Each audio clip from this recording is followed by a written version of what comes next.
লোকে আমায় ভালোই বলে, দিব্যি চলনসই। দোষের মধ্যে একটু নাকি মিথ্যে কথা কই। ঘাটশিলাতে যাবার পথে ট্রেন ছুটছে যখন, মায়ের কাছে বাবার কাছে করছি বকম বকম, হঠাৎ দেখি মাঠের মধ্যে চলন্ত সব গাছে এক এক রকম ভঙ্গি ফোটে, এক এক রকম নাচে। ও মা, দেখো নৃত্যনাট্য! যেই বলেছি আমি, মা বকে দেয়, বড্ড তোমার বেড়েছে ফাজলামি। চিড়িয়াখানার নাম জানো তো?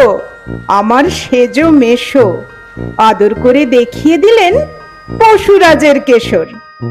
কদিন পরে চুন খসানো দেয়াল জুড়ে এ কি ঠিক অবিকল সেই রকমই মূর্তি যেন দেখি।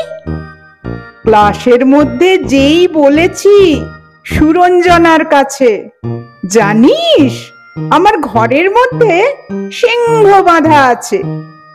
শুনতে পেয়ে দিদিমণি অমনি বলেন, শোনো, এসব কথা আবার যেন না শুনি কখনো।